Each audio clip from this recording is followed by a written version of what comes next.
What is going on, my friends? Welcome back to another episode of the Mental Corner Podcast, the show where I bring on guests from all different backgrounds to talk all the things mental health. I'm your host, Harry Potvin, and I am not in the studio tonight because later I am going to see Kendrick Lamar in concert down here in Toronto. I am so excited. If you watched my solo episode a couple weeks back, I recommended his album for anyone because it talks about all things mental health, the Black experience, generational trauma, all of that stuff. It is so good, and I can't wait to see him perform live. I'll let you all know how it goes. Yeah, I'm super pumped. Another thing I'm super pumped about is this episode that I'm releasing to you guys. For today's episode, I am joined by Reggie Ford. Reggie is an entrepreneur, a mental health advocate, a yoga instructor, a social activist, and the author of the new book, Persevering Through Severe Dysfunction, or PTSD. Breaking the Curse of Intergenerational Trauma as a Black Man in America. In this book, Reggie demonstrates that a new understanding of PSD is required. He underlines the darkness of mental health illnesses and the behaviors that impact young Black men and have plagued Black Americans for generations. This honestly may be one of my favorite discussions I've ever had. Like, Reggie, not only is he super easy to talk to, but I honestly could have talked to him for hours. I looked at the time at the end and I was like, how has it already been an hour? I'm gonna need the guy back on because it was such an easy flowing conversation, such a powerful conversation, and we both reveal stuff that I don't think I've ever revealed on the show, and he said he's never revealed on any other show. So it was an amazing conversation. The one thing, and of course there's always one thing with my show, right? The camera didn't work, the HD camera, so it's just the Zoom call. Audio's great, video's fine, it's just not as high quality as the other ones. Other than that, man, this is not an episode you want to miss. Reggie is an amazing person, and it's just such a powerful conversation. So thank you, Reggie, for coming on. I really appreciate you taking the time. And of course, to all of you, if you are listening, please like, comment, share, subscribe, give 5 stars if you're on that podcast platform, and share with someone who might want to hear this episode. It's a really great one, and I can't wait for you to listen. I'll talk to you all very soon. Have a great rest of your day. Peace.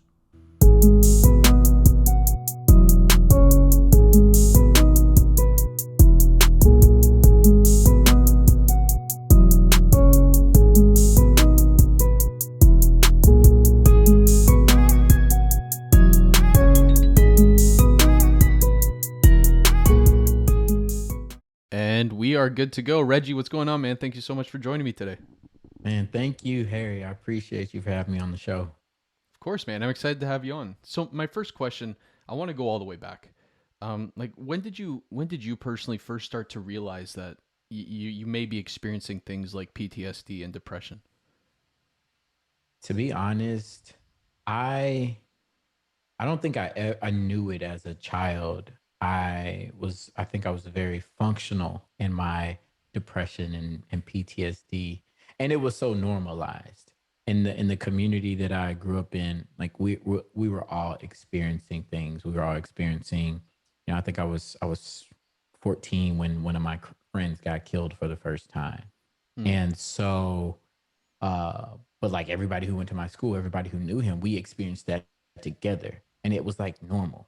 And so it didn't really hit me that what I was feeling was depression until I finished playing football in college.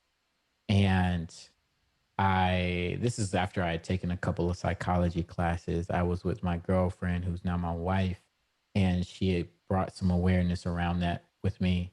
And I would just break out into tears, like at the drop of a dime.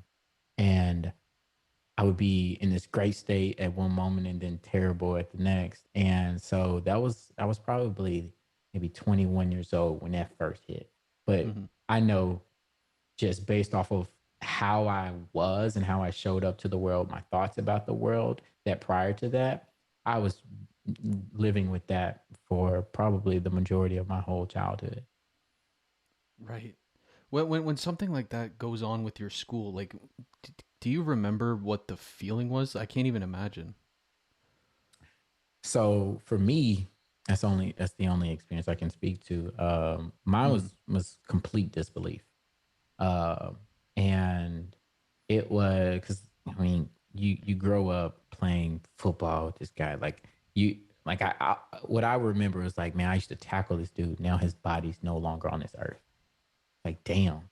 And it was, for me, I had to kind of disassociate. That was one of my coping mechanisms. was to disassociate as much as possible. And so like I wouldn't go into that neighborhood anymore. I wouldn't um talk to certain people who like we were in that group of friends together as much anymore. I didn't go to his funeral. I felt like if I didn't see the casket close on him, that it I could pretend like it wasn't real. Right. Mm, Like we all have people in our lives that you've had conversations with people in your life that you'll never have another conversation with again, and they could still be alive, right? But that's just how the way that the world works. And so in my mind, if I had that relationship with him, and then it ended, and not going to the funeral was my way of saying that was just the way it was going to go from there, and I didn't have to see the death. I didn't see him, in that right. state. Yeah, for sure. And was that something that, like, now that you have this whole new perspective on what you were going through, looking back now, is that something that kind of started your whole journey in a sense? Like started the pain and suffering, or did it start before that? Nah, I think it started much way before that. Um, just in my that was something that I think we all kind of put the word trauma to. Even Mm, though it was normalized, we knew that that was bad, but it was still just like we're gonna get up and go to school. We're gonna get up and continue to do the things that we do. So I think that was probably one of the earlier moments of that. But I mean, and I was what 14 at that time. So, but prior to that, I mean, let me think. Just well, I look at my body. I have scars on my body from when I was an infant, from things that were happening in the house, just with parents, grandparents, and things like that.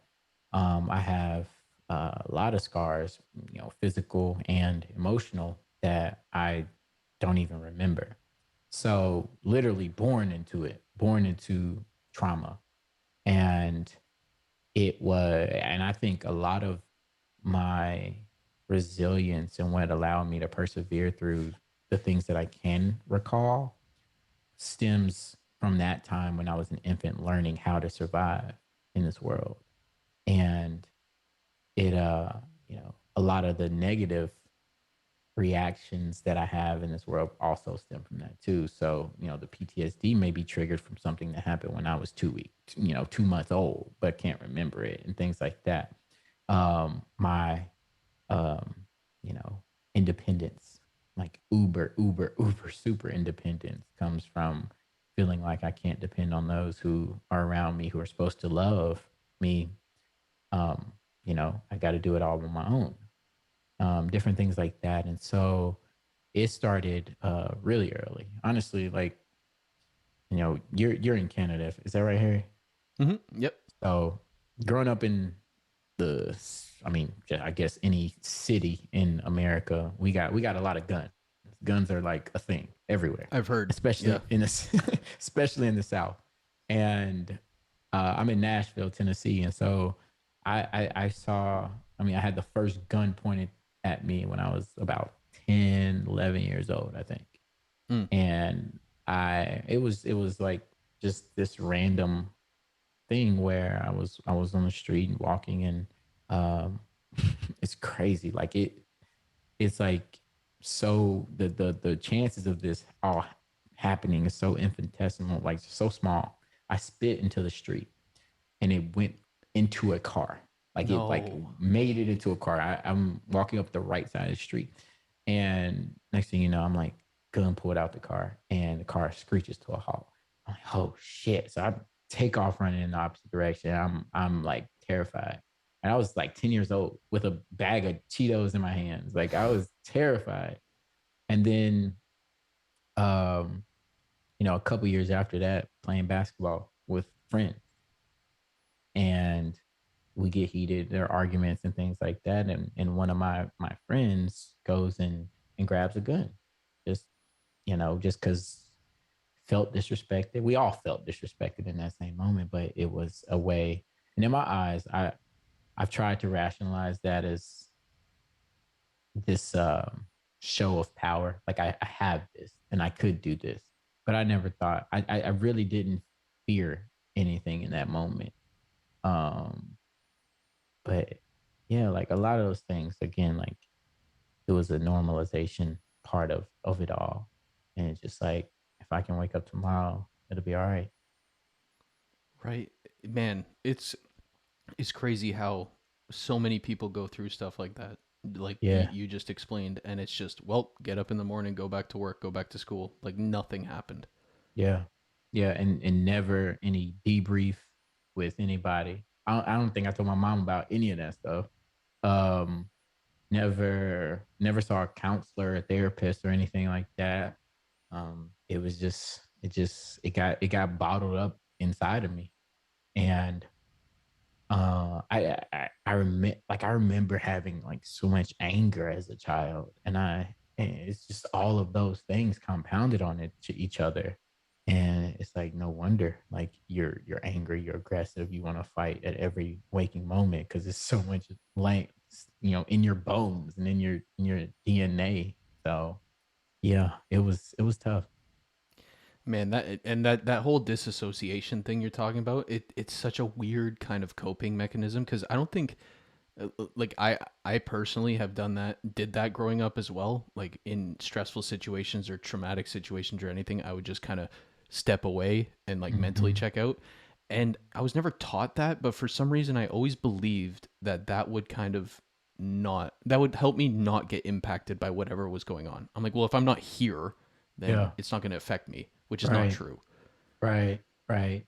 And it's strange just how your body or your mind just naturally wants to do that in certain situations, and it's obviously like through evolution. However, that has become a coping mechanism has done some good for us, where it continues to live in us, but yeah, it does it still impacts us, even though I can what you just described kind of reminded me of I don't know if you've seen the movie The Blind Side about the Hmm. football player. Yeah, so like the scene where Big Mike where he was told to close his eyes and just like pretend like nothing was happening, and that's what he would do when he got in uncomfortable situations. It's like he still felt that trauma.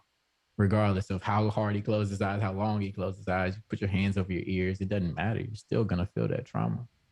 Yeah, absolutely. That's a great example. And you mentioned the debriefing thing. I think that that is such an important like point. Like Yeah. you need that debrief because it's just so many times we're told to just brush it off, Yep. pretend it didn't happen. You're fine. Like grow up, all of that. But these things linger. Like you can tell yourself all you want, "Hey, that didn't bother you. You're fine." Hmm. But I mean, your body no your body thinks differently. Right. Right. And yeah, like not having an outlet, um, it add again, like I talked about it, compounding. Right? If I had some kind of release valve to let some of it out along the way, even though it's still, trauma is going to stay in your body forever, but like if you can release some of it, then maybe it wouldn't have exploded as much as it did when you get to adulthood and you're like, how in the world did I end up here? Why do I feel like this? And it's overwhelming at that point.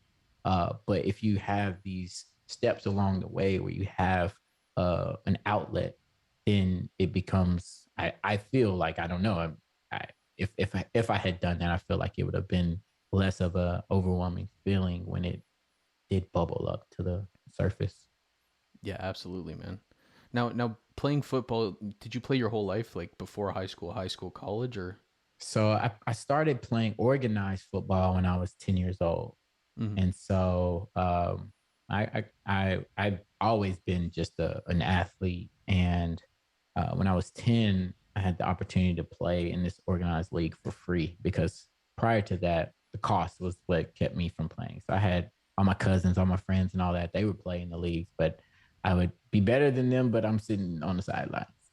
Mhm. And so there was this league, this nonprofit called Backfield in Motion that allowed us to play at zero cost, and they pay for everything, travel, tutoring, everything.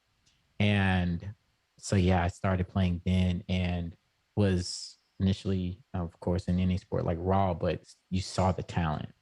And the first year I played like receiver and cornerback, which very little passes are thrown at that age, and so it was just it was really just running around the field.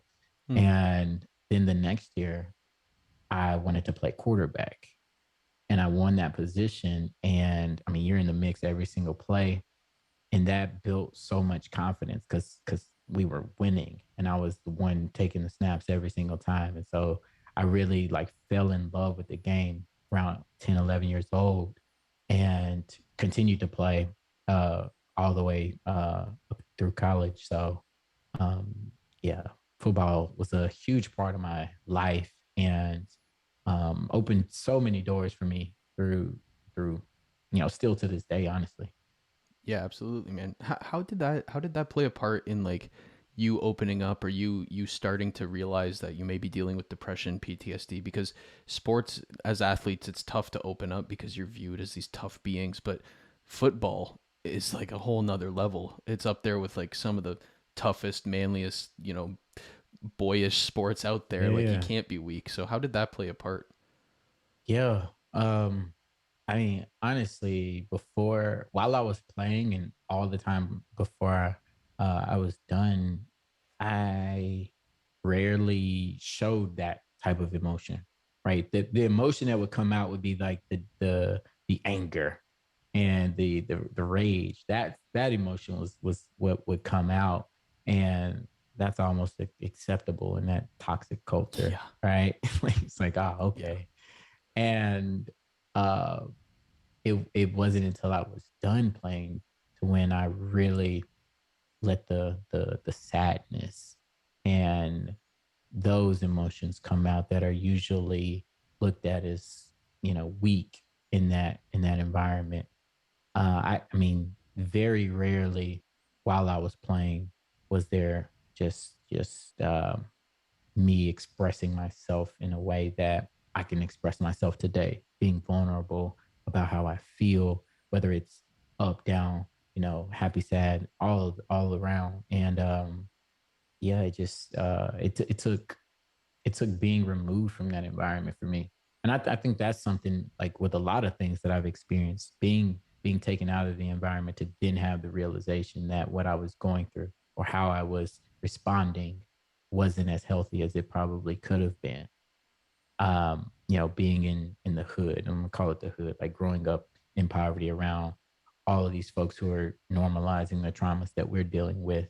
It took I went from public school with all of the people in my neighborhood to a private school across town. And I was one of the only Black students in the whole school. And uh, the way that wealthy white people dealt with their emotions, dealt with their mental health, dealt with stuff, different, just life, was different than what I experienced. So I was outside of that environment that I grew up in, and was able to look back and say, man, some of these things weren't healthy for me. And then the same thing when it came to football, while I was in it, it was just you're in it, you're a part of the culture. And as toxic as it can be in many regards, and then getting out of it, it's like, oh wow, look at how I was living. Look at all of this tension, look at all this buildup that I just let persist. Right, man. I've done this comparison maybe countless times before, but it's almost like when you're in a toxic relationship. It's the same thing. You're like everything's going great. She's the one I want to marry, and then you get Mm. out of it. You're like, oh wow. Man, you just yeah, you definitely. I think I think that was I guarantee you I would not be married to my wife now if we had met while I was still playing football, because all of the girls that I met while I was playing football in that mindset, um, I was toxic. I was bringing toxicity to the relationship, and it was attracting toxicity. And so, like, yeah, I was in relationships where, I admitted in my book, I admitted it just as a way of showing the humanity. But I was abusive to one of my ex girlfriends, and that's something that that I have the most regret around in my entire life. I've done some things to other people, but that was, I'm telling this person I love her, and I'm showing her that, and I'm not showing that through my actions. And that I know that that trauma that caused her, that she has to forever live with, is something that I used to beat myself up about. I used to really be down on myself about it. Knowing that I can't change it, I try to, learn from it and grow from it. And but yeah, I was in a toxic relationship, and we were talking about marriage and all of that. And I'm like, thank God that we did it. Not because she was an issue, but we were an issue, and I had issues that I hadn't um had dealt with. So yeah, it's very similar to that. Yeah, absolutely, man. Yeah. No, I mean, I've been in relationships looking back where I'm like, whew. um, no disrespect to them at all. It's Right. more both of us than one. But Yeah. when you get out of, like, for example, let's take the football. When you get out of the football and you start doing reflection, or when you get out of the hood and you go into this new private school, when you're reflecting on the toxicity that you were surrounded by, or the emotions you were dealing with, or the way you dealt with trauma in those scenarios, was there ever like a, how do I describe it, like this feeling of like, who really am I? Mm, man, I think that was the root, man. Going back, I was going to talk about football, but I go back even further. The identity piece for me started when I went from the public school to private school, where I was a part of the majority. Everybody was, for the most part, impoverished Black student coming up with similar experiences. So then I go across town, and I'm one of the only poor Black kids at this school. And it was very tough where when I would get these negative comments and negative things from my community saying I traded or I switched up or, I abandoned the community. And then on the other side, I'm coming into this new environment and they're not 100% welcoming either. So I'm sitting in the middle, like, where do I belong? How do I fit into this whole piece? And um, it was just like sitting in between two worlds for me, and it had me questioning, do I who am I as a Black man in this world, as a Black man, Black young boy, I guess, young man in our society right now, when the ones that I grew up with and love the most are resentful and judging me, and the ones that I'm around all the time don't necessarily um, understand me, know me, and things like that. So that was probably the first part where like that identity crisis was at play, and then um when I finished football, I think even the way that I phrased that is kind of telling. I rarely ever say quit because I Mm, quit. Like I quit. I Between my junior and senior year, after my junior year was up, I was done.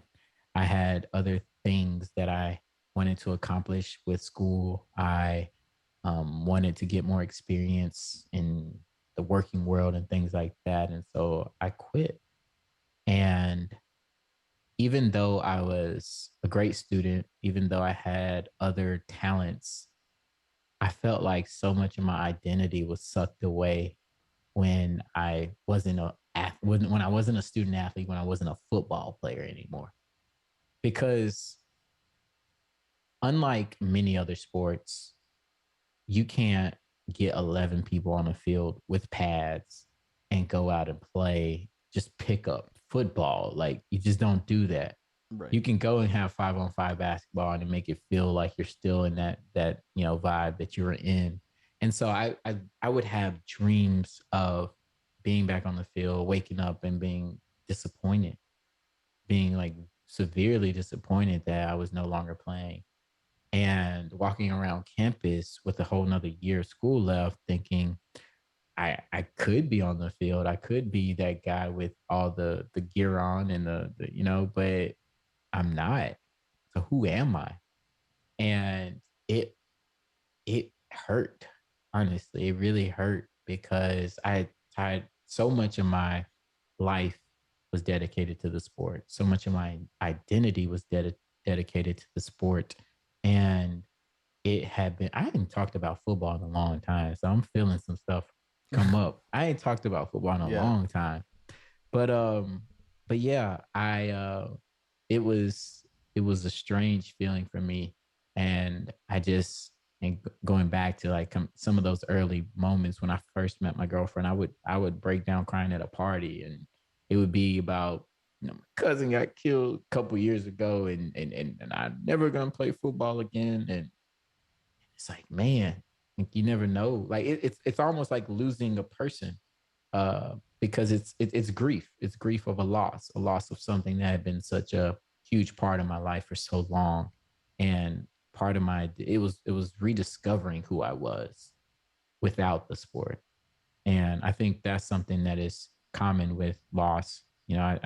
I've been dealing with grief around my grandparents passing, and I said a couple of times, like, I just don't feel like the same person as before when they were alive.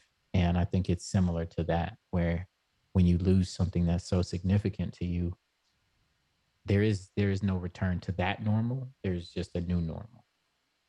Right. Oh, that's like that might be I've talked about quitting sports and retiring from your sport so much. That might be the best way I've ever heard it referenced is like you're losing a person because people Yeah. on the outside in don't really get it. Like they're like, "Can you stop talking about football now?" It's Nah, like, man. how can I? Right.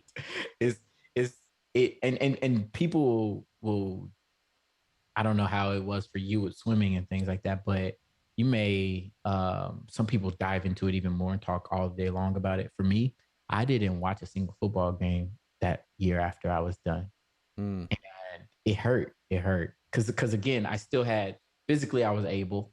I had made the conscious choice to not do it. And so seeing my brothers run up and down the field, it just stung. It really stung. And so I didn't watch a football game for that year, and probably another year after that. And it took a minute before I was comfortable watching the game. And I still have some unhealthy feelings toward the game that I am working through. But yeah, it's like losing somebody. yeah, absolutely, man. What prompted the? Because you said you were still fully able. What prompted you to just stop playing? Yeah. Let me say fully able. So I had injuries. They weren't major injuries though, but I had plantar fasciitis in both of my heels, and I was a DB, defensive back. Ah, And so cutting and planning and doing all that, with every step of every day, I was feeling pain in my heels. And so I got tired of that, waking up in the morning, hobbling to the bathroom, and I got tired of that. But it was more so what I was going after. It wasn't necessarily like let's quit football. It was more so let's start pursuing life after ball.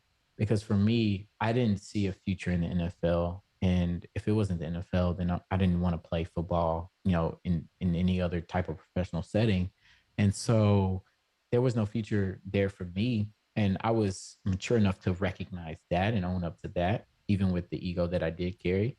Um, but so I decided, I came to this school for school. One, I was a walk on that I ended up earning all this playing time and things like that. But I was a walk on, so I came to school for school, and I was I had a semester where I wasn't proud of my academic performance.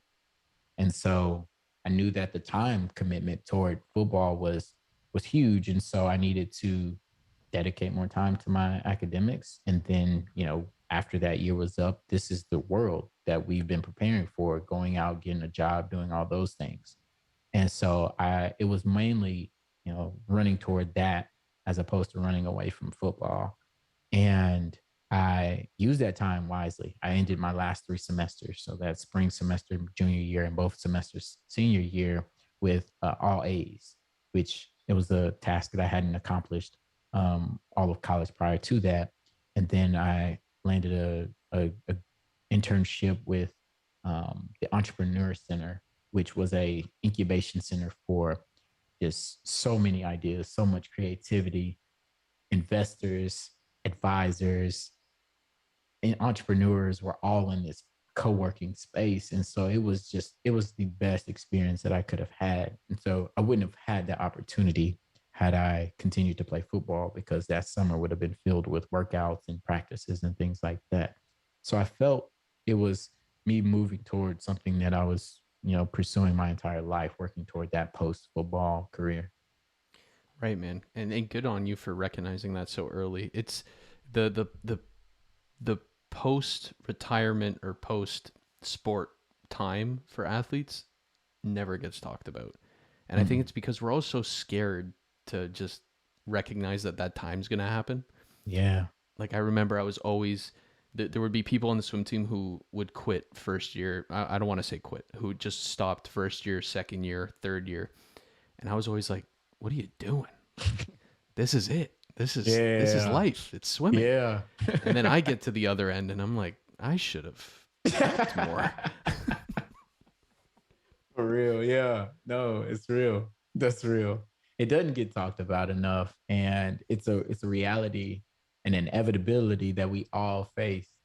There are no there are no 50-year-old football players to my, we gotta keep moving it up as long as Tom Brady keeps playing. Like, Yeah, but right. there are no really, people don't play some of these sports until they're, normal retirement age for a person who works in an office or something like that. And so there's going to be a time when it ends.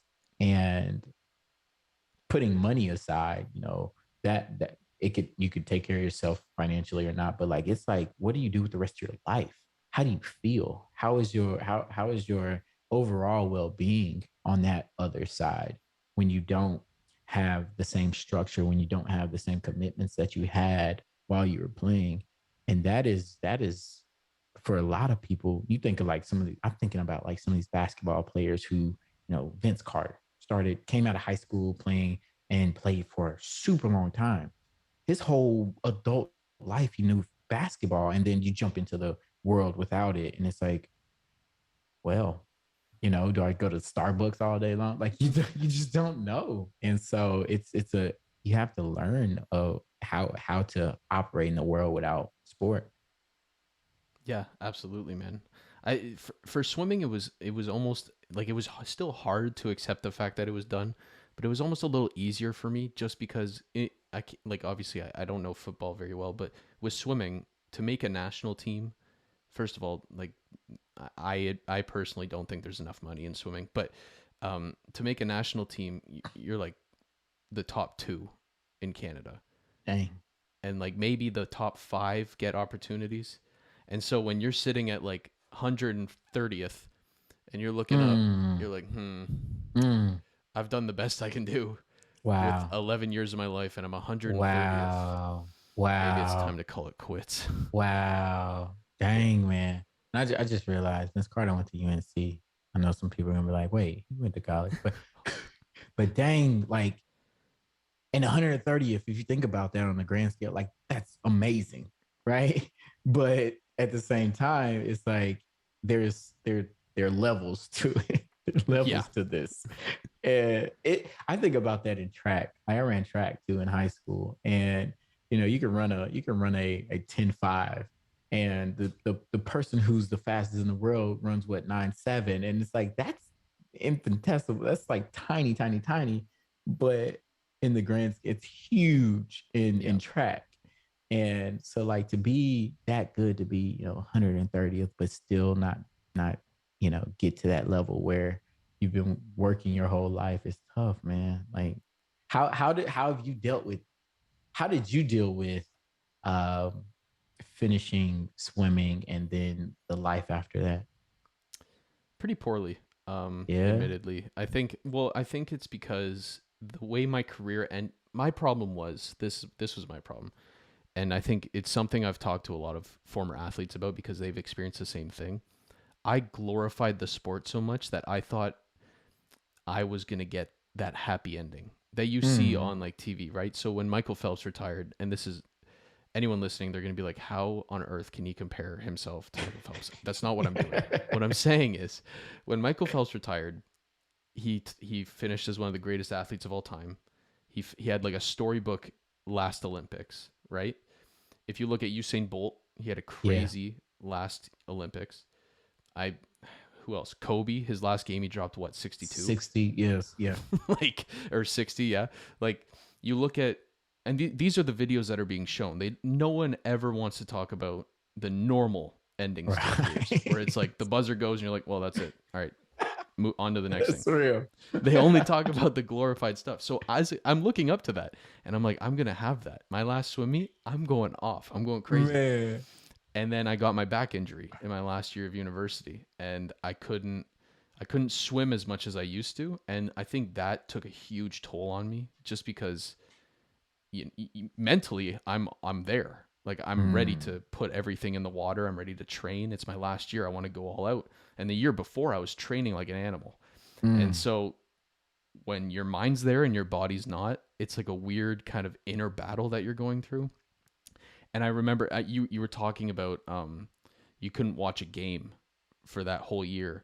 I remember for swimming, it was divisionals, which is like a mid-season swim meet, Mm-hmm. where it's our school versus a couple others, and I couldn't swim it because the doctor's like, you're not allowed, like, you have to take 2 weeks of swimming off, or you're gonna need surgery. Wow. So, I mean, I was gonna keep swimming, but my parents are like, don't do that. Um, Yeah. so I'm on the sidelines, and I'm captain of the swim team at the time. I'm on the sidelines watching everyone else drop crazy amounts of time, just swim amazing, because the training block that we were in was just it was just perfect timing for everybody. And I'm happy for them. Of course I am, Yeah. because our Yeah. team's crushing it. Right. But then you realize you're not swimming. And you're like, "Oh, I actually can't do what they're doing, but mentally I feel Yeah. like I could." Right. And so that whole last year was just an inner battle. And I think by the end of it, I mean, there was other stuff, of course, like uh, weird team chemistry stuff. But by that last swim meet, I wasn't even allowed to race at that last meet, Mm. the Mm. one that I wanted to go all out on, Man. because I hadn't had the opportunity to swim enough to the point where I was top 16 on the team Yeah. to compete, which, like, no salt there. I get it. I could Right. barely, like, train, let alone Right. race. But watching that final meet from the sideline, I was like, I hate this sport. Screw it. Man. Like, the sport Yeah. sucks. I wasted Yeah. the way I viewed it was I wasted 11 years of my life. Wow. So I handled that transition pretty rough, admittedly, Wow. because it was like, I never want to do that again. I regret ever jumping in a pool. And I think over time, I mean, especially with the pandemic, you're kind of forced to take that step back and reflect and do everything. So I think that's definitely helped. But those first couple months, man, like, I remember I'd walk around and be like, yeah, screw swimming. I hate that Mm-hmm. sport. Like, I Mm-hmm. can't believe I did that. It was a waste of my time. And Yeah. that eats you. Yeah. Yeah. Yeah. That's so real because like I said, like I hadn't talked about football in a long time. Even just it's not that it's difficult. Sometimes I just try to look at all the other things that life has to offer. But I it's important to recognize just how impactful that was and how much, ball is life. Like ball was life at Mm-hmm. a time.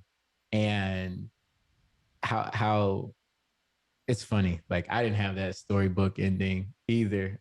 I the last play I ever played in, and I'm just like, I hate this.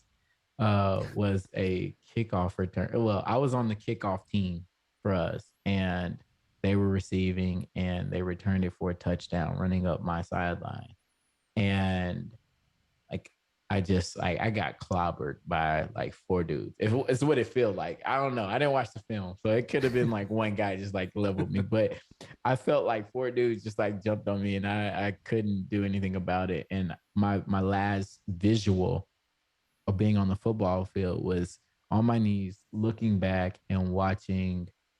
I believe it was Isaiah Peed running for a touchdown, and we lost that game. And I knew, like, for some reason, I knew I wasn't getting back on the field. Like, I played special teams and I wasn't always on the field. But so, and I was on the sideline and my whole body went numb. And I, I didn't know really where I was. I was just in this trance. And just like replaying that play over and over and over in my head, like, damn it, like we could have won had I tackled this guy. We could have won had I like just like replaying that over and over again. And the game came to a close. We lost. It was a bowl game. We lost, and I knew that that was my last time ever stepping foot on a football field again. And it was a I ain't never told nobody that, but it was a tough. It was one of the toughest things. Like that was my last play ever. After Wow. all those years invested into the sport, it's like, dang, I went down in what feels like in actual defeat in the game, but like overall, like that was the stamp on my career, and that was tough. Yeah. Man. Yeah, no, I appreciate you telling me that. My last race was less than ideal, admittedly. I added a lot of time, but I remember just crying the whole bus ride home. I'm like, that's it, eh? That's crazy. That was, oh my God, all that training Man, for that. yeah. Man, I like. So again, I'm from the South, so I might say some things that are different. You just hit me with that A. I like that. That's The it. Canadian A. Yeah, I like Yeah. that. I love that. Man. So what got you inspired to write the book? Like when did that idea come into play? So that idea started honestly as a journal on my phone. I had my grandmother, my sweet, sweet grandmother, was diagnosed with terminal brain cancer around Christmas time in 2018. And we had geared up for all the changes that were about to come. We knew, we had been told what was going to come. And I honestly didn't have, let me back up. My grandmother was my rock. Like when it came to nurturing woman, nurturing soul, she was that. While I didn't necessarily get it from my mom or my dad or my other grandparents, my grandmother, my paternal grandmother, and my grandfather were that for me. And Mm-hmm. so I was losing her. And it was like this slow, inevitable, we know, like there's this defined time on that. And I had to find a way to cope and deal with that. And all my other mechanisms weren't working. And so I just turned to journaling in my phone. And I nearly every day, I would grab my phone at the end of the night or just when I had some time. And I just started talking about what was going on. And I ended up being kind of the primary caregiver to her during this time. And so it would be anything from posts about how she was deteriorating, like it was affecting her brain, so mentally or even physically, to I am so resentful of everybody because nobody's fucking here right now.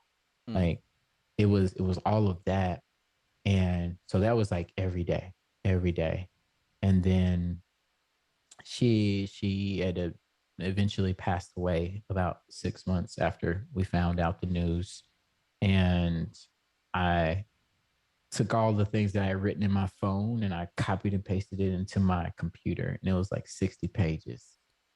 And I was like, dang, like I've been venting like to my phone because when I look at it now, even now, because some of the stuff that's in there didn't make the book. And so I didn't remember a lot of it. It was again that numb feeling of had I not written it in here, there are chapters in my book that probably would have never made it because I wouldn't have remembered that stuff.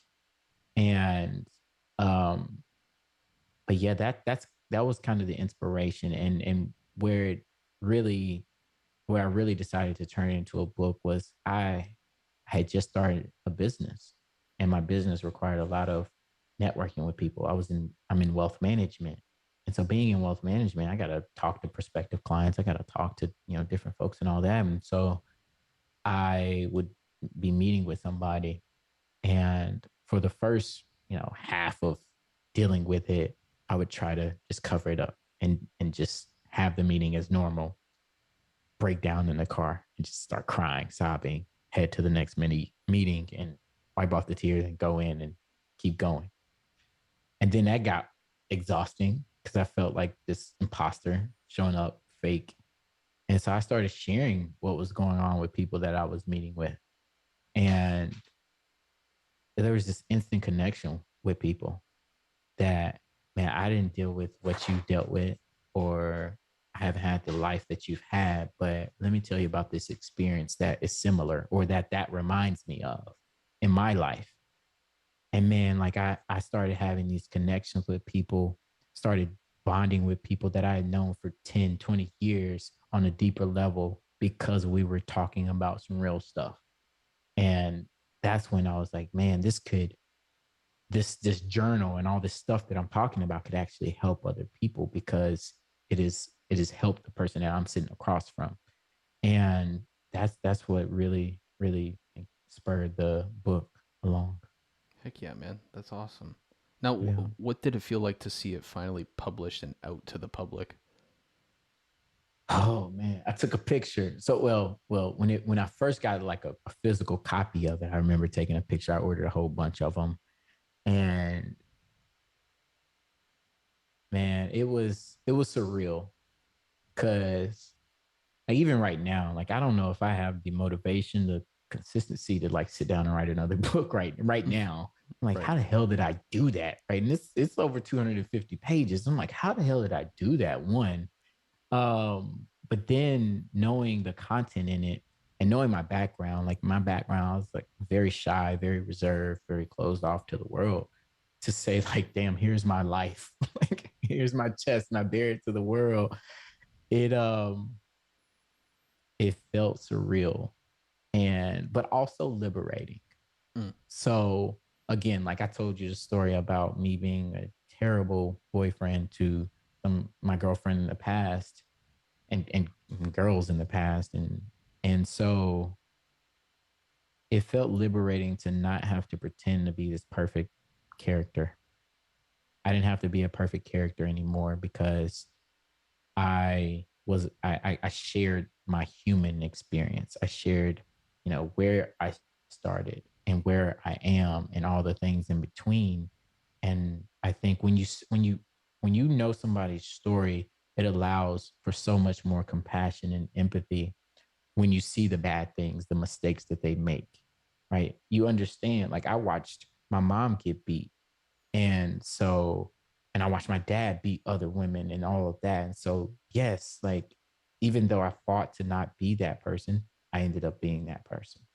I saw drugs and gangs and all of this stuff. And so when I ended up doing different things in my life, you understand it a little bit more. And so I think the book, being able to tell my story and knowing that I had already shared it with people who I love prior to it being released to the public, who I loved and who, like, I really cared about their opinion more so than just the general population. And to see that they didn't turn their backs on me because of these stories that I wrote about. They didn't stop loving me because of the stories that I wrote about. In fact, it was like they loved me more. They poured into me more. It's like, well, yes, now I can be a human. I'm a human now. I'm not this character. So it was liberating, man. Right. Yeah. You don't have to put that freaking mask on anymore. Yeah. Yeah. Because For sure. that gives you so much more pressure. Like you're already dealing with that internal battle, and then you have to sit there and go, well, I gotta keep that smile on for the people because they Right. expect it. You feel like Right. you're always an actor or a singer or something. Yes. Yes. Yes. Yes. Like that mask, what you said, like I felt like every day of my life I was wearing a mask, and I don't feel that anymore. And that's one of the best feelings ever. And I talked to some younger folks who I see showing up how I used to show up. And the world has grown now where being vulnerable, being your authentic self, inclusion is more embraced than it was. And so my challenge is that people do that. Like, if you can't show up authentically somewhere, then maybe you don't need to be there. Maybe you don't belong there. And so in everything that I do, I try to just show up as my authentic self. Um, with yeah, that's with the intent on helping other people do the same, helping other people find their powerful, victorious. I'm getting into some yoga stuff. I teach yoga as well. But just like showing up powerfully and vulnerable, because that's what makes us human and that's what connects us all. And I think we will avoid a lot of the issues that we face as a society, as a world, when we start to relate on those human elements. Right. Yeah. No, absolutely. You nailed it in the head with all that yogi stuff. Um, I guess my last question for you, Reggie, I feel like I could talk to you forever, but my last question, um, it's kind of like a 3 pointer or a 3-parter, but also I guess it all really ties in. Like as a black male athlete, you have the black side of it where like mental health isn't, I obviously can't speak on it too much, but like from my friends, mental health isn't Yeah. really discussed about that often. Being vulnerable isn't discussed about that often.